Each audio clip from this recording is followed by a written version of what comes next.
Wait lang. Ayan o, guys. Tumba natin to. Ayan o. Yan lang muna. Ayan o. Hindi lang po yan ang bitak dito sa bahay. Madami pong bitak-bitak.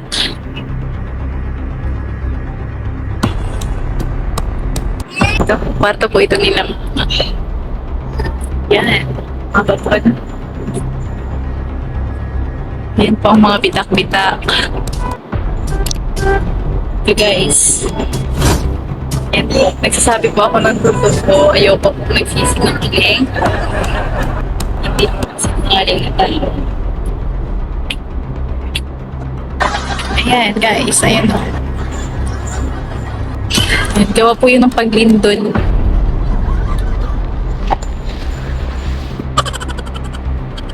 Yan. Yan po yun. Yo guys! Magandang araw, magandang gabi mga kalingap! Eto na naman tayo guys! Muling magbabalik na naman si Papa Shider. Eto guys, no, mainit-init na naman to guys at bagong-bagong luto ang iatid na balita sa inyo ni Papa Shider. Eto na nga guys, no?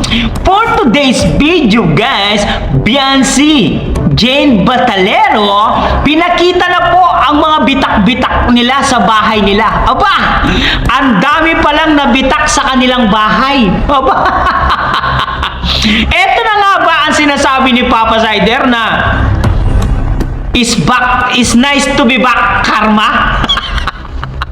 Kinakarma na ba itong pamilyang to? Dahil guys, sa dami-dami ng mga bahay doon sa diet, bakit yung bahay lang nila nagbitak-bitak? Tignan nyo yung bahay nila. Ang dami pang pinasalamatan guys sa kanyang live stream. Pati mga anti-kalingap ay winiwelga niya. At pinopromote niya pa ang anti-kalingap na mga anti-walang utak na anti-kalingap. Narinig nyo ba? Guys, panoorin natin ito si Bianbi. Grabe talaga yung mga sinabi ni Bianbi dito. Aba, mukhang sinisisi pa yata yung kalingap sa pagwatak-watak ng bahay nila. Yung Panginoon na ang nagsabi na umalis na kayo dyan sa bahay na yan dahil hindi nyo deserve ang bahay na yan. Guys, panoorin natin guys. Syempre guys, kung bago ka pa lamang sa ating YouTube channel, huwag kalimutan mag-like, mag-share, mag-subscribe, pahit na notification bell button para updated kayo sa mga ilalabas natin reaction video mga kalingap. At syempre guys, no, huwag kalimutan supportahan sila Kuya Balsan Sumatubang, Ate Edna Vlogs, Kalingap Rap, Kalingap Team, syempre Kalingap Reactor, Papa Shider TV guys. At huwag na natin patagalin to guys, panoorin na natin. Let's go! Tita Fe Monteveros. Yaka peso. Ayan, kayo mga rin sa karap po. 1,216 live viewers po natin. Ano po kaya itong mga kaabang-abang ngayon? Ano? Ayun mga kaabang-abang natin. Yan, pasensya na po kayo ulit kasi picture po muna natin ay papakita. Shoutout po kay Kuya Kapeso. Ayan, kay Mang Rene sa karap po.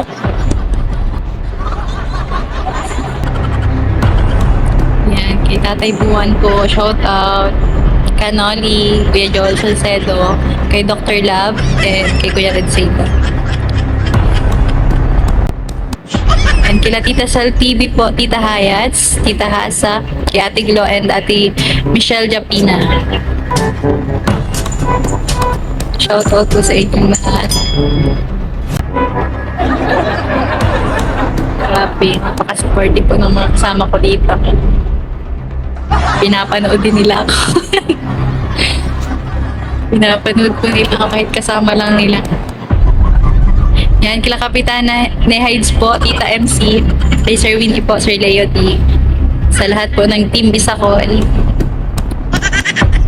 Kay Tita Evelyn Talagtag, and kay Tita Narisa Bumiano, kay Tita Gemma, kay Tita Maria Santiago, and kay Tita Abigail Laksam.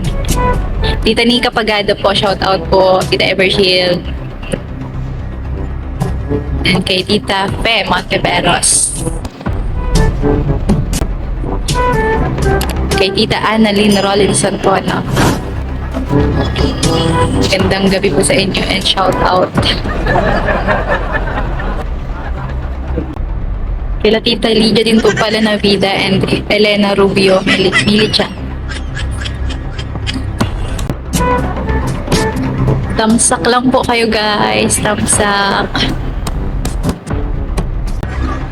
Shoutout din po kay Kuya Ren. Kapeso shoutout sabi ni Sunete. Shoutout po sa lahat sabi ni Oliva. Grabe vlog. Eh, narinig niyo po ba yun si Butchok? Ay, what? Ma'am Josephine Bereber, watching from Vancouver, Canada.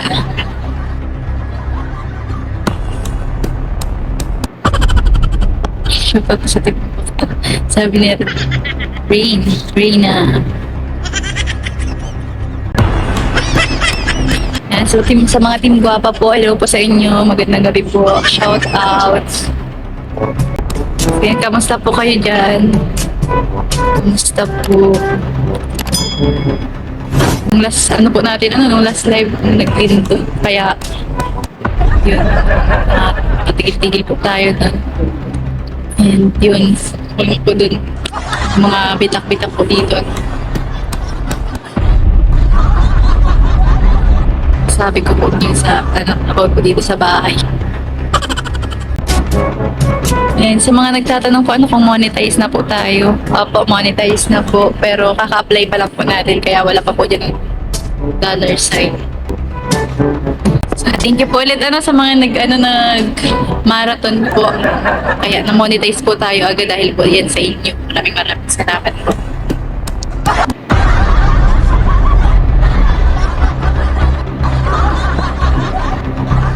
Ayan, shoutout po sa sa Team Oppo and Kapeso. Sa Antay po. Ay. Saan kayo nagstay? Sa loob ba ng bahay or sa tindahan? Sa tindahan po. Tapos yung mga bata po, Tita Lids, ay sa may kala Kuya Red same.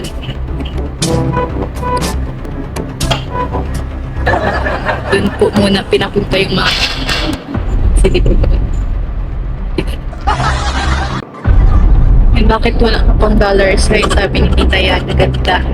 Ano po, kaka-apply lang po. And kaka-monetize lang po kahapon. Hapon lang po na-monetize ito kung YT natin. Gabi ko po siya yan, wala pa po yan dollar sign dyan. Process pa po yan. Congrats, guwapa. Yes, thank you po sa inyo ulit. Congrats din po. Yung achievement po natin ay para din po sa inyo. Kasi kayo naman po yung mga kayo po ang dahilan kung bakit po tayo na-monetize. Sa panonood nyo po ang ating mga short video, mga yan live. Kakamarathon po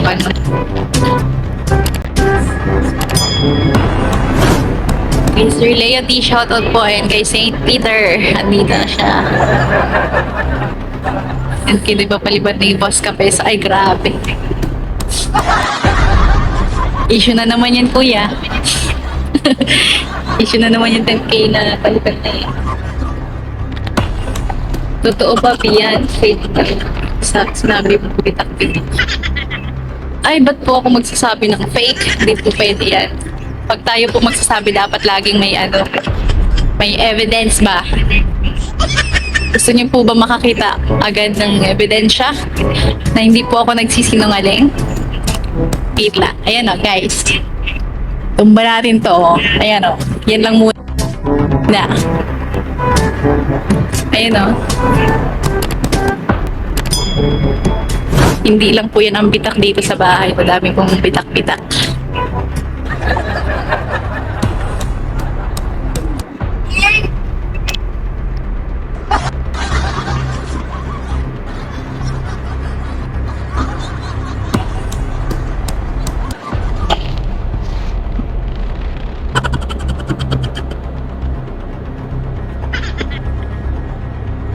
So yan po sa mga naghahanap po dyan ng bitak-bitak at nagsasabi po nagsisinungaling po ako, papakita po natin lang.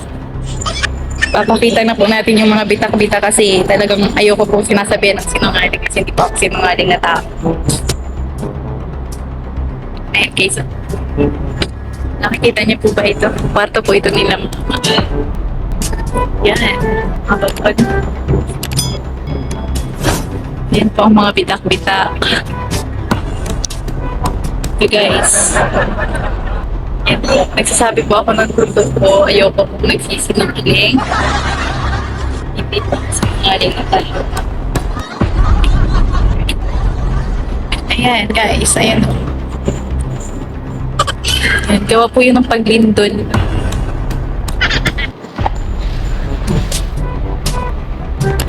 Yan. Yan po yun. Ito po yan sa kwarto nila mga guys. Ayan guys. Si Kuchog nag-aarte. Si Kuchog. Isang pakuhay. Kaya may maingay po dito. Ayan na, nakita niyo na po ba? Di pa ako nagsisinungaling.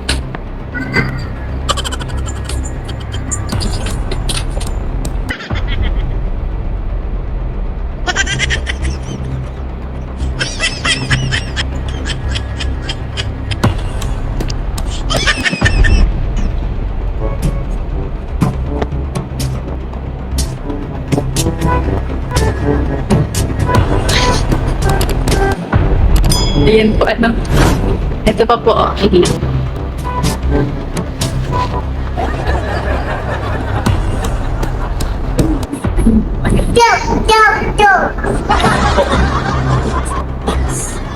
Grabe nga po yung mukha ba po ni Mama ay. Nervyosa pa naman po si Mama.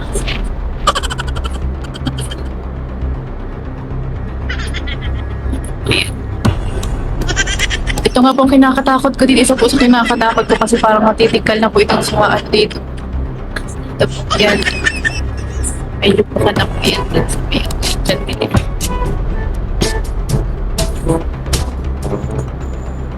Grabe ang dami. Hindi lang po yan Kuya Kape. So kahit po dun sa banda sa may ko ito. Ayan. Mga naghahanap po dyan ng bitak-bitak. Ayan po.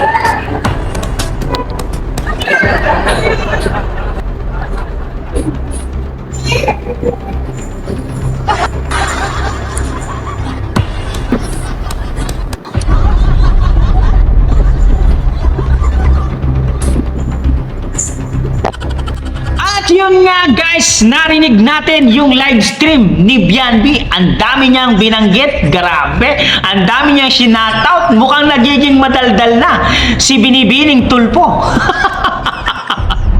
Grabe. Guys, napansin nyo ba ang channel ni Bianbi? Ha? Mukhang na-demonetize yata. Walang ads, walang anong pangalan nito? Walang dollar sign. O ba? Nagkakaproblema yata. Ang sabi niya ay nag-apply daw siya sa monetization. Mukhang tagilid yung apply mong yan. Bakit ka mo? Minamaraton yung channel mo. Wala ka pa man na 100,000 na subscribers, marathon yung minamaraton yung channel mo. Baka magkaroon ng illegal trafficking yan. Yun nga guys, no? Nakita natin, no? At narinig natin ang mga pinasalamatan ni Bianbi. Lahat, puro kapisot ang mga binabanggit na pangalan niya. Kapisot, Kuya lahat ng sinabi niya, mga anti-kalingap, mga team guwapa, di ba? Mga kontrabida ng kalingap, lahat binanggit. Ha? Lahat binanggit niya. Tapos pinakita pa ang mga bitak-bitak ng bahay nila. Ang daming bitak-bitak. Kasi karma. Kaya nagkabitak-bitak yan. Siguro ayaw ng Lord na mag-stay kayo sa bahay na yan kasi hindi nyo deserve. Hindi nyo deserve ang bahay na pinagawa ng kalingap. Kaya binigyan ng batak-batak at bitak-bitak yan. gusto nilang umalis kayo dyan. ang Lord na yung nag-desisyon dyan. Huwag niyong tirahan yung bahay na yan. Kasi masama ang ugali nyo. Di ba? Totoo naman. Ungrateful nga pamilyang ungrateful. Kaya kinakarma na kayo. Sabihin nyo hindi kayo kinakarma. Magsalita ang hindi kinakarma. Kinakarma ang Team Guapa, anti-kalingap na yan. Kinakarma na lahat. Yan si Mag Iging na yan, yung mga panalangin na mamamatay na lahat ng reaktor. Mauna ka na, baka sunugin pa namin. Hindi mo umano. Kasi, secret. Meron akong alam na hindi niya alam, di ba? Baka mawala yung isa, di ba? Mahirap na magsalita. Mahirap na magsalita, bro. Mahirap na magsalita, bro. Pero, eto na. Nagsisimula na magiganti ang kalikasan sa inyo. Nakita nyo? Ang daming crack, ang daming bitak-bitak ng bahay nila. Natulog daw itong sina Biancy doon sa kanilang tindahan. Natulog daw ang iba doon sa bahay ni Mang Iking at ni kay Red Sin. Ay, ito na yung sinasabi ni Papa Shider Nag-uumpisa na. Tuloy-tuloy na yan. Darating ang araw, babalik kayo sa lupang sinilangan nyo. Ang bilis ng karma, no? Wala pang 2 buwan. Nagkakarma-karma na kayo. Wala pang 2 buwan yung karma dumarating na sa inyo. Kasi nga, masama ang ugali nyo. Kasi nga, ungrateful kayo. Sa sobrang sama ng mga ugali nyo, hindi man kayo marunong humingi ng sorry at humingi ng dispensa sa taong nasaktan nyo. Kaya napakapangit ng mga ugali nyo, tapos kayo pa ang matapang. Kayo na nga ang may sala, kayo na nga ang gumawa ng issue, kayo na nga nagpatulpo kay Kuya Balsans Matubang, tapos kayo pa ang matapang. Aba, matindi kayo. Sa buong Pilipinas, kayo ang pinakamatinding tao na nakilala ko sa buong mundo. Oo, kasi ang grateful at makapal ang muka. Totoo. Makapal talaga ang mga muka. Di ba? Ano masasabi nyo guys? Dito sa pinakita ni Biancy na nagbitak-bitak ang bahay nila at syempre, sinat-shoutout niya yung mga anti-kalingap. Anong masasabi nyo sa anti-kalingap na Bianby na to guys? Comment down below guys at babasahin natin lahat yan guys. Syempre, hanggang dito na lang muna ang ating reaction video mga kalingap. Maraming salamat guys sa mga hindi pa nakasubscribe dyan guys. Subscribe na po kayo. Muama chup chup. Bye-bye. Ang karma is real.